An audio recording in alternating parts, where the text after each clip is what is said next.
Greetings and welcome to our second Roundtable Panel for Day 2 S.H.E Summit 2025. We're hoping that every session and every speaker has impacted your life in every way that they could.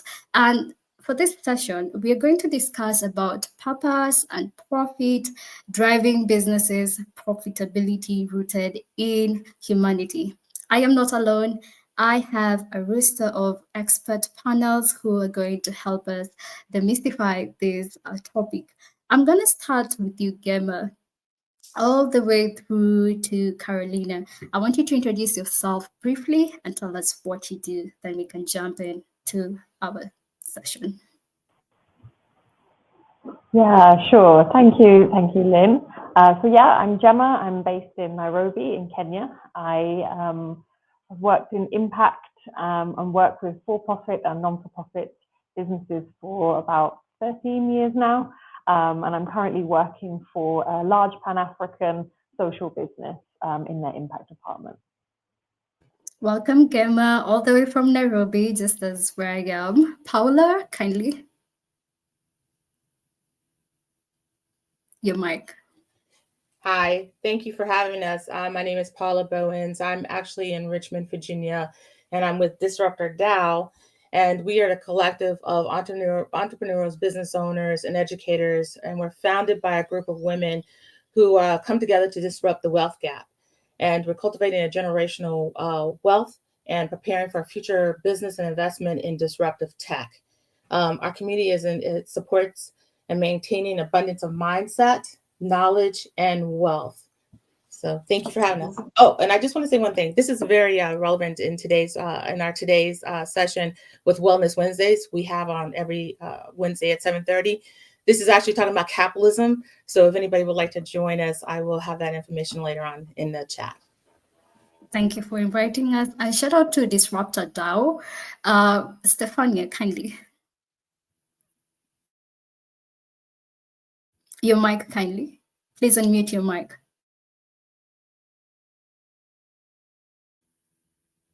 All right, as Stefania tries to figure out her audio, Camila, I want to come to you kindly. Sure. My name is Camila Sanders, founder and CEO of Greater Than Equal. And basically, we work with social impact leaders and organizations on strategy development and then also ecosystem building. So work a lot with startups, with social impact organizations, focus on impact and focus on people. Welcome. Laura, over to you. Hi, my name's Laura. I'm from England, but I live in Lebanon, and I've been living in the Middle East for the past sort of 8-9 years. I founded Concat, which is basically the first female and refugee-run digital agency. We basically provide digital services to clients all over the world, mainly web development, design, SEO, and ads. And then we have a recruitment arm where basically we have a community of like 200 developers, a lot are female, all over the Middle East, that we connect to employment remotely. Wow, shout out to Middle East too. Coriana, over to you. Hi, hello everybody. Thank you very much for inviting us. I'm Corina. I am from Romania. And it's a pleasure to be here. I work in HR for more than 20 years. I own my own company, which is called Dare, for 11 years already. I'm also a trainer, a coach, and a mentor, and I'm really involved in education. And I really like the subject for today. Thank you very much. We are happy to have you, Corina. I had butchered your name first, but sorry about that. Corina, okay. You're very welcome. Stefania, over to you. Is it working now? Yes, we can hear you loud and clear. Amazing. Thank you so much, and I'm so glad to be here surrounded by such talents. My name is Stefania Brunori, and what I do is that I support corporations and leaders that are purpose-driven with marketing, personal branding, and well-being strategies, because I do believe that it's through leadership that the best social impact initiatives and strategies can really have an impact. Wow, We're happy to have you once again. And that is our panelist for this particular topic. And shall we get started, ladies? Okay, I shall start with you, Gemma. How do businesses balance purpose with profitability in today's competitive environment? And anyone can chime in too. Yeah, absolutely. I think so. I'm currently working for M-Copa. So M-Copa is a fintech. I think our product's a bit more complicated than that, but essentially we are a fintech, and our customers are low-income people who would not necessarily be given loans, right? What we would call the underbanked.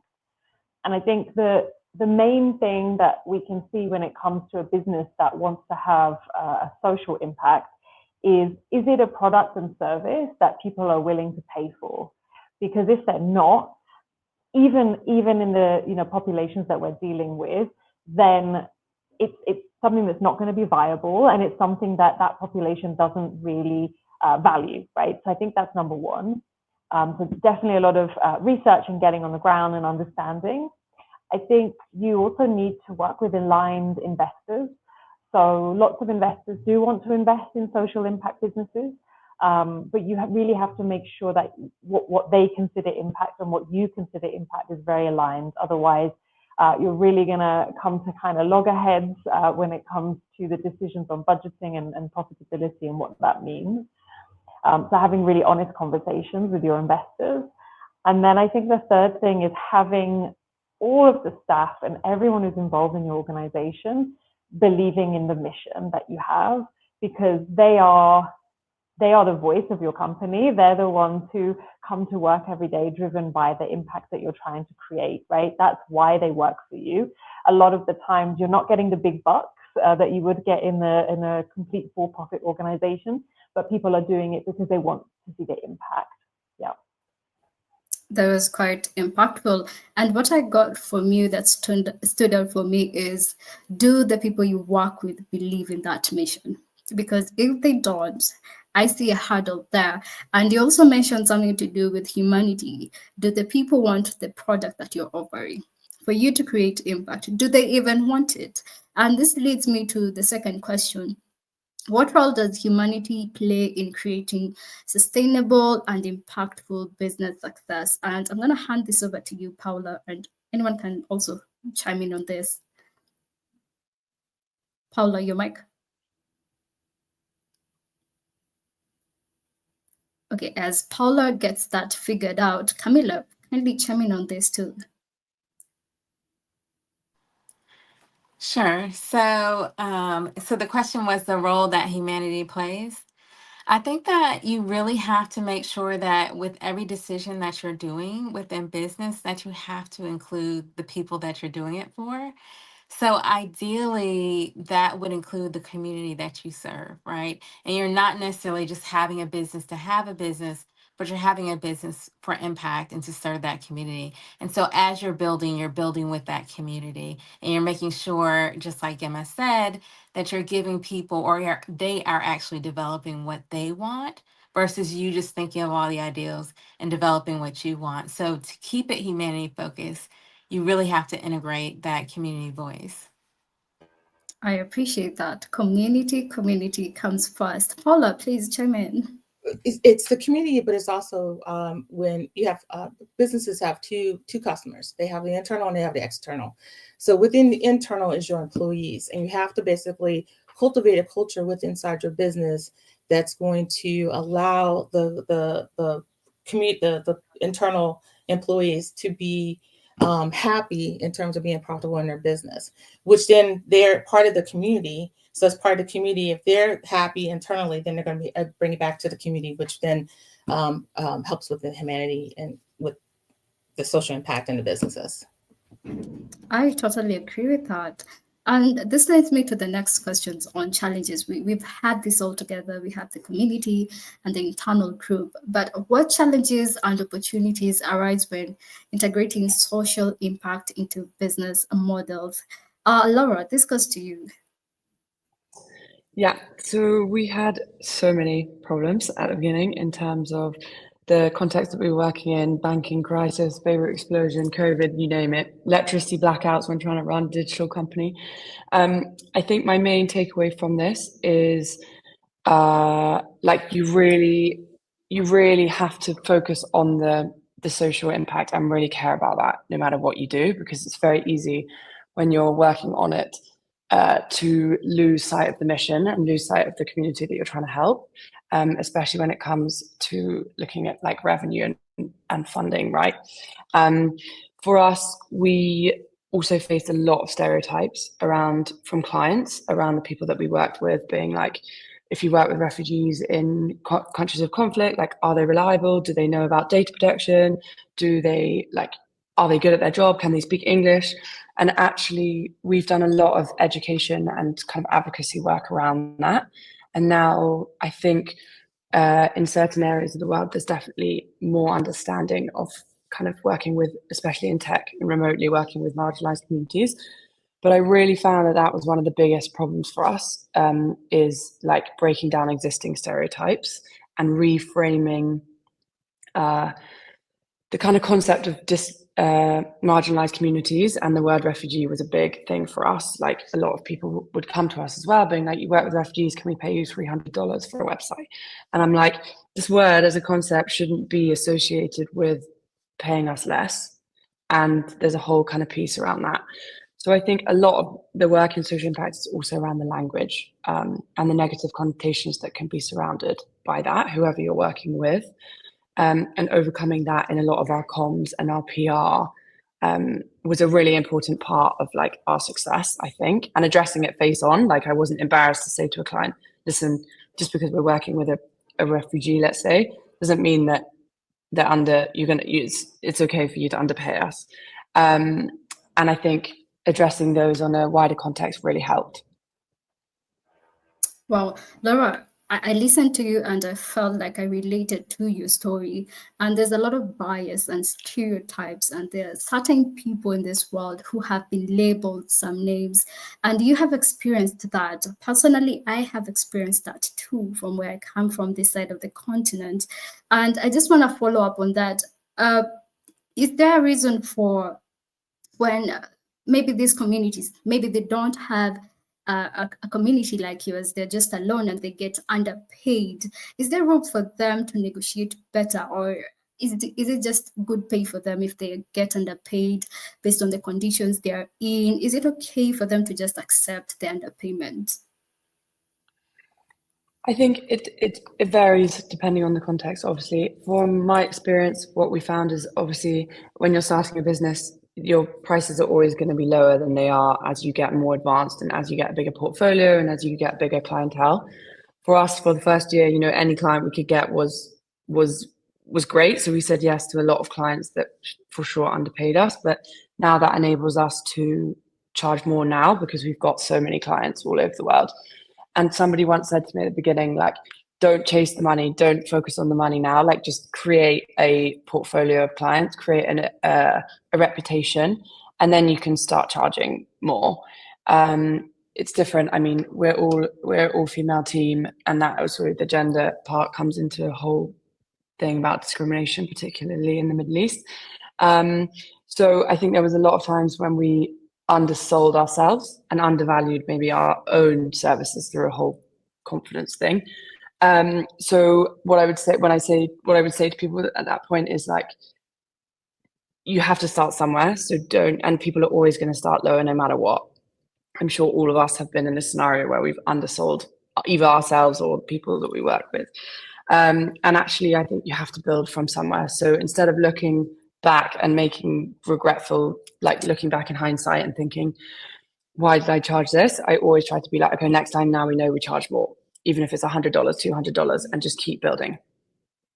Wow, that is very insightful. Thank you for sharing that. And now that you mentioned financial results here, I want to come to you, Corina. How do you measure success beyond financial results? And Stefania, you can chime in on this too.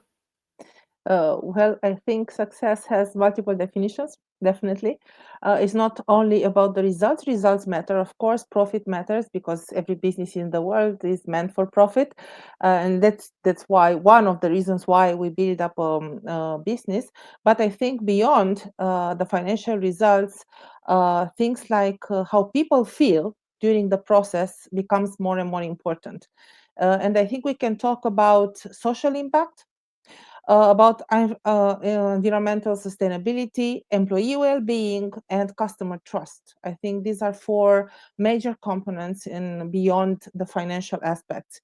I think the psychological safety becomes more and more important because people need to feel authentic at work. They need to feel real. They need to talk to each other, to communicate with each other. So I think the social part of the business becomes essential. As my colleagues already mentioned, the social impact is really important in all the businesses in the world. So we need to take this into consideration and do things about this, because otherwise we will get lost, especially because of technology, because of AI, because of lots of things happening around us.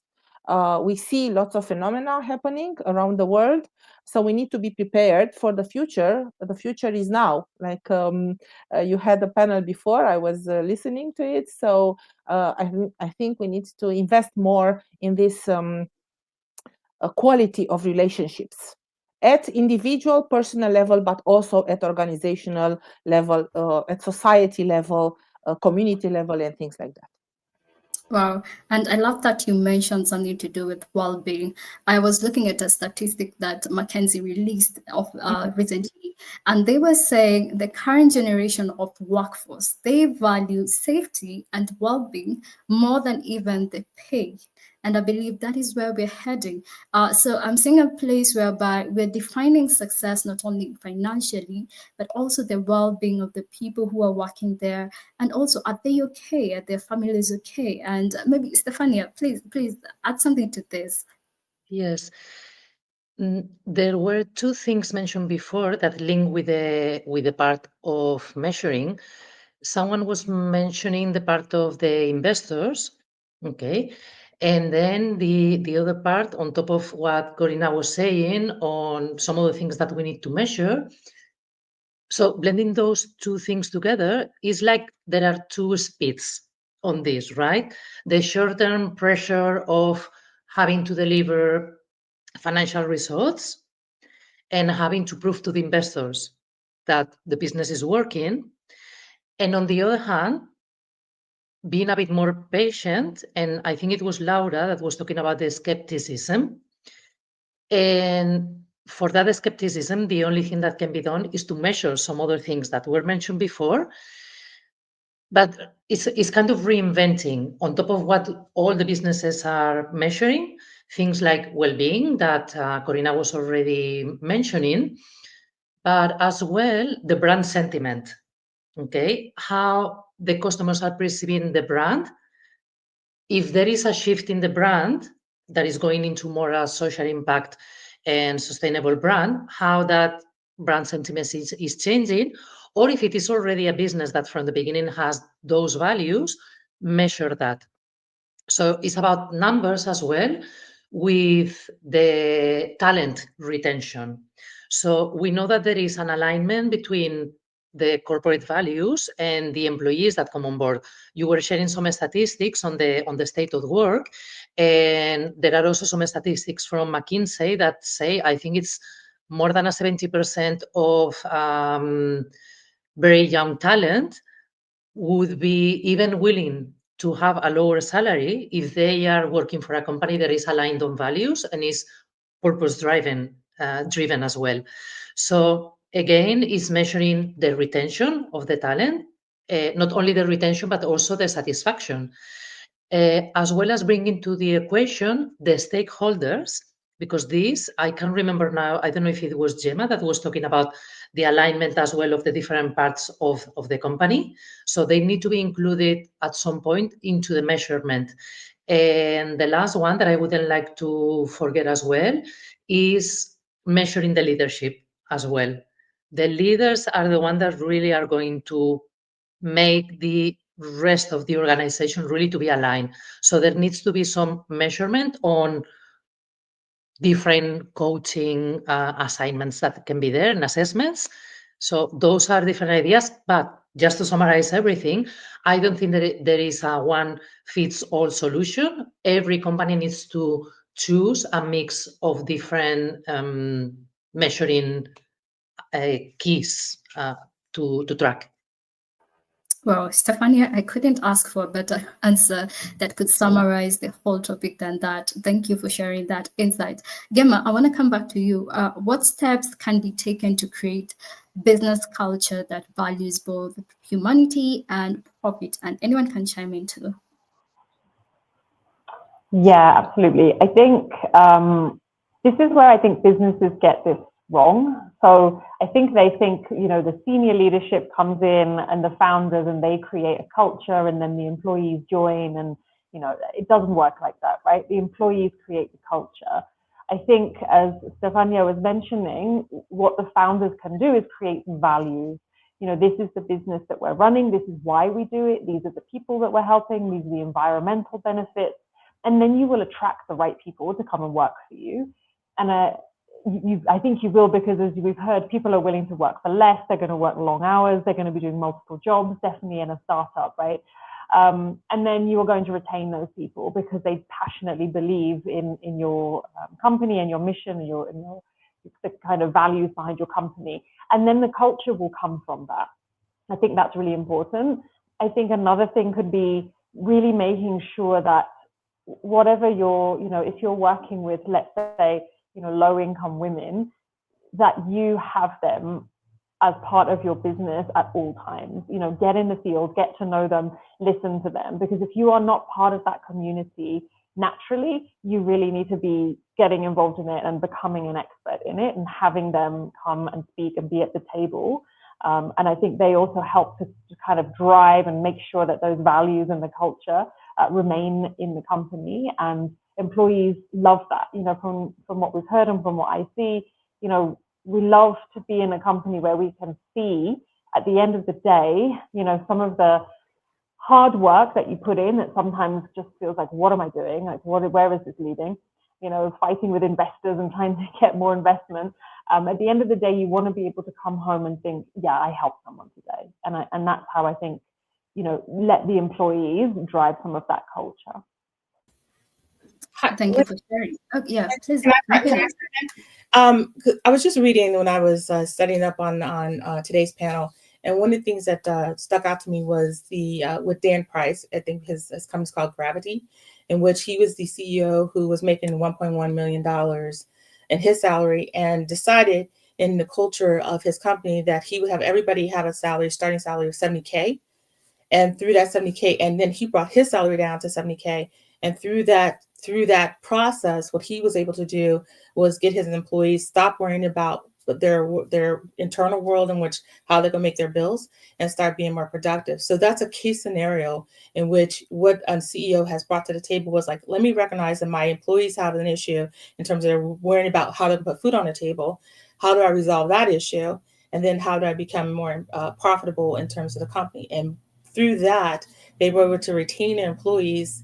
The employees are happy, and now they're more productive in terms of increasing productivity. Thank you for adding that example, and it's very, very insightful. I want to read something from the comment section for those who are interacting with us on our YouTube platform. Someone says, yes, I love it. Okay, thank you. Great insights. Swati says, yay, Disruptor DAO, shout out to you. And Rosario says, great conversation. So our audience watching on our YouTube platforms, kindly continue engaging with our panelists here. I want to come to you, Camila. How can businesses worldwide adopt more human-centered approaches to profit? Yeah, so I think if you look at human-centered design, one of the elements of that is empathy. And so a lot of times businesses kind of get in that process of just doing business as usual. And sometimes you have to pause and you have to say, wait a minute, are we thinking about the people that we serve? And I know someone said before about actually engaging with that community. If you're not able to engage with that community, or if you have engaged and you need a reminder, because sometimes we have to do a refresher with our different projects and initiatives that we're working on, is to start to not do things from your own perspective, but to think about the community that you serve and do it from that person's perspective. So it's all about making sure that you have empathy throughout the process. And then also, there's a lot of businesses that are very established and are so separated from the people that they serve. And so I think that in the future, what would be wonderful is if businesses actually partnered with other businesses that are boots on the ground, like a lot of the businesses that are represented today and the organizations that are represented today that work directly with the community. And how can you partner to share resources and to actually make an impact and actually be more involved with the community that you serve? Yeah, I totally agree. And yesterday we were talking about empathy, and I couldn't think of a better way to seal that than what you've just remarked. Laura, do you want to chime in on that as well? Yeah, no, I completely agree with what Camilla just said. I think actually, like in this day and age as well, it's not good enough for a company just to say, oh, we are human-centered and socially impactfully aware just because we give X amount of profits a year to a charity, right? Or to a social cause. I've had enough of companies that just say, oh, we're like socially ethical, we hit the ESG brackets because we give 2% of our profits to replanting trees or whatever it is. And this, I think now is like the time where we actually have to call out companies that are not doing enough. And I think that's why it's really important to have these kind of conversations around that. Because I really believe that the social impact part of things is built from within the company. It's not just a thing that can be seen as external or after we've made our profit, we can do it. Companies like Concat, we've proven that we can employ the marginalized communities or more diversity within tech, and actually you can make profit from that as well. And so I think companies like that need to be at the forefront of these conversations to show what is possible, and that it's like not a valid excuse anymore, really, not to be doing that. All right. Thank you for sharing that. I totally agree with what you just remarked. This leads me to the next questions to you, Corina. What unique role do women play in driving ethical, purpose-driven business practices? Well, first of all, I think leadership has no gender. I think we need to collaborate with each other, and I think we need to learn how to do it. I think we still have discrimination. We still have gender bias. We still have lots of judgment regarding relationships and regarding roles in society and also in organizations. And here, women often bring a collaborative, empathetic, and inclusive perspective to leadership. I think we have more and more impact. We have had lots of battles for our role in society along the history. If we take a step back and we look into the history of all countries, I think we have done lots of things. And I think it's time now not to have this war anymore between men and women. I think we need to start collaborating, communicating, understanding each other, and see what we can bring the best to the table, in order to get the best out of it. I think it's that time in the history, because otherwise we will have some negative effects, and we can see that already. And it's not about starting a war, it's about starting to work together and to make peace together. Well, I totally agree with that. Leadership has no gender. However, it's time for us to come together and collaborate and get the best, complement each other to get the best out of each other. Stefania, I see you agreeing to that. Do you want to add something to the topic on ethical, purpose-driven business practices? Yes. I would say that we are going to see this year already a shift in leaders, in the sense that with their personal brands, they are going to need to be more courageous. And they will really need to take a stand on the causes that align with the companies. Social impact many times has been misunderstood as PR and as like we say, greenwashing. There would be another word for social impact washing as well, right? It's not working anymore. The new customers, the new generations are super intelligent. They are super smart, and they can spot immediately when the brands are not showing integrity. So through the leaders inside the organization, they will have to be more and more the face of their companies and their corporations. We have many examples when there are geographical, political tensions and conflicts that the brands get damaged. So this authenticity is going to be really needed from the brands and from the people who are the visible face with their personal brand of the company. And I think that's how really it will be more powerful. Any ethical company that really wants to show who they are, not really who wants to sell who they are through a PR campaign. Yeah, you brought out a very, very important aspect where social impact is normally segregated in the PR side, where social impact is equated to CSR, and that's not the case. You have brought out a very, very important topic. It should be how a company should operate, if you may, by having humanity and social impact on mind. Paula, I want to bring this to you. What are the risks of neglecting the human aspect of business in pursuit of profit? And anyone also can chime in on this. Well, the risk is you're not going to have a workforce.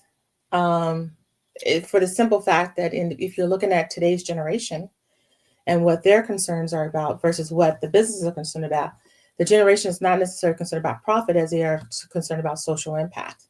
And so with that in mind, if the companies are not aligned with some of the generations today that are getting ready to go into the workforce, then you're going to be struggling like we already are in the tech space of getting people to come in and work for you because they don't align with their values. So the companies need to start looking at what today's generation is about and making sure they're in alignment in terms of some of those values that they're looking for in terms of people to come work for the company. Alignment, alignment, alignment. I couldn't agree more than that. Being a younger generation too, I 100% agree on that. Camila, I see you. You want to chime in on this? Kindly go. Yeah, I wanted to go back to something that Laura said about impact. I think that if the big risk is that if you're not actually making an impact and it's just part of your corporate social responsibility, then that is the old way of doing things. I think that there's lots of organizations that are tired of these other organizations that are saying we're doing this, we're doing that, but you're not really doing anything because you're so separated from the community.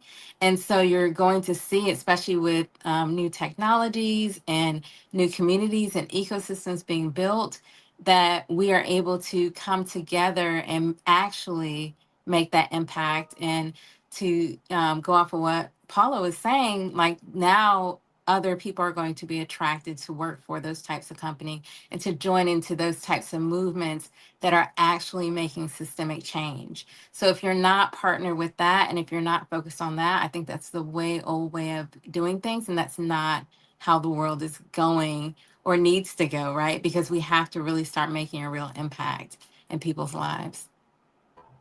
Definitely. I do agree on that because time is still going on, and I want to hear from each and every one of you with this last question. And we will start with you, Laura.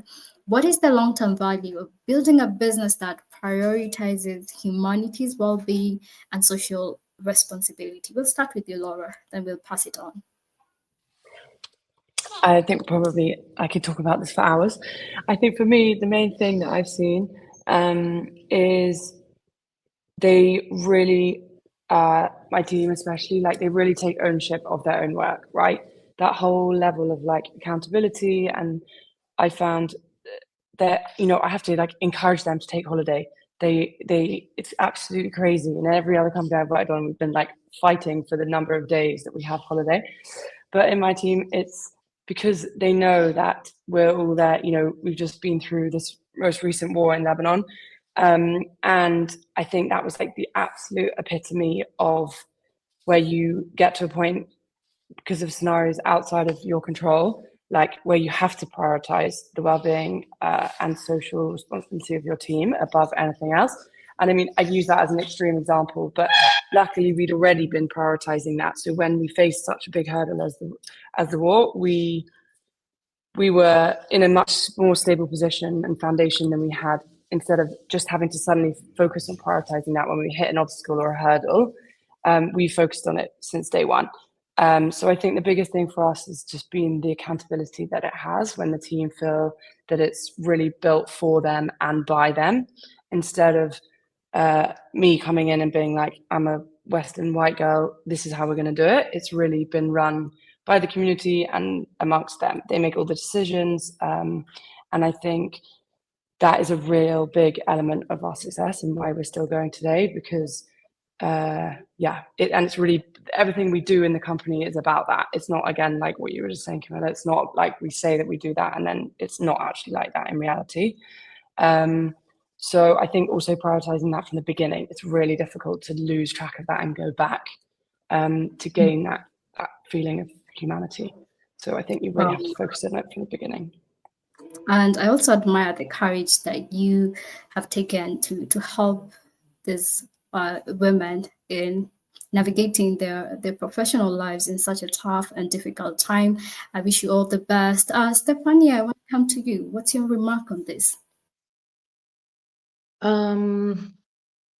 Yeah, I was so immersed in Laura's that I think it comes back to what we were talking about before on the short term and the long term.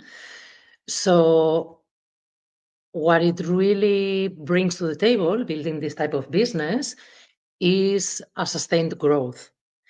And anything that is sustained is also going to bring a closer customer engagement and longer and a stronger customer loyalty.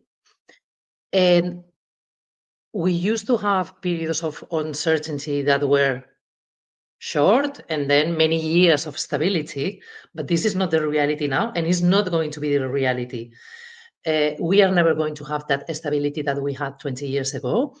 So building on values and something that can stay with the customers, even through ups and downs of our business, is going to be essential. So for me, it's just a move thinking on the long term at the same time that we bring the revenues to run a company, because I do really believe that profit and purpose are absolutely compatible.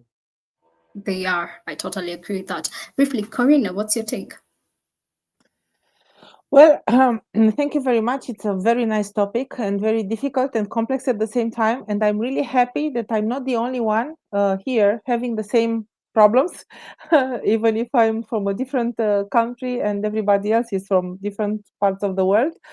So I think we need to concentrate our efforts on empathetic leadership.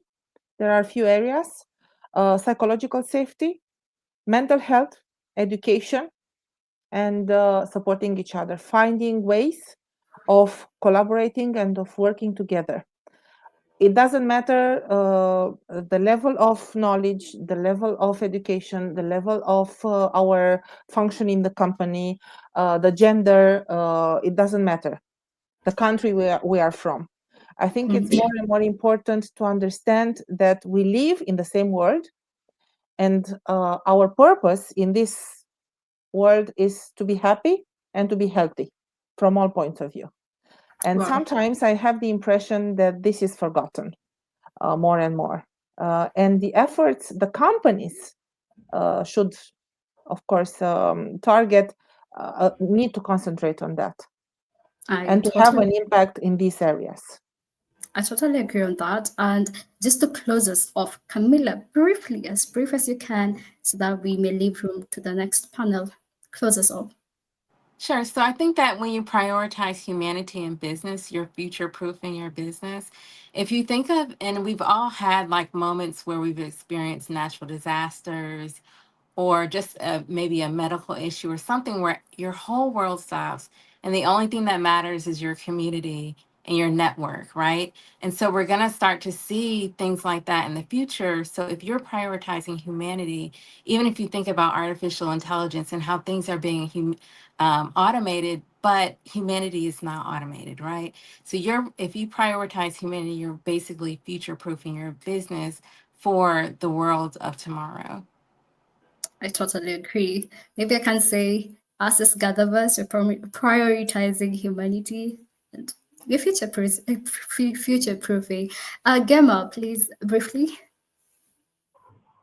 Yeah, sure. I think everybody has said pretty much what I was thinking, but I think just to end, I think as Paula had already mentioned, and it sounds like the work that you do, Paula, is around this, right? Like if you don't have people who have wealth and prosperity, then you're not going to have a business in the first place, right? And when we talk about wealth and prosperity, we don't always just mean money. You know, we mean, have you got good air quality? Have you got food? Have you got access to art and counseling? And if we have that, then we have a much more safe and stable world, which means you can have a much more stable business. Thank you. Paula, briefly, thank close us off. Well, I would just have to agree with everyone and just say that it's about the people, and it's about and where the businesses are in the community, and if you take care of the community and the people, then your business will thrive. Thank you. Just so lovely having you today. Our dear audience, please connect with the speakers, and thank you so much for your lovely expressions, your insights, and everything. We look forward to having you in the future. Bye. Thank you so much. Over to you, GatherVerse team.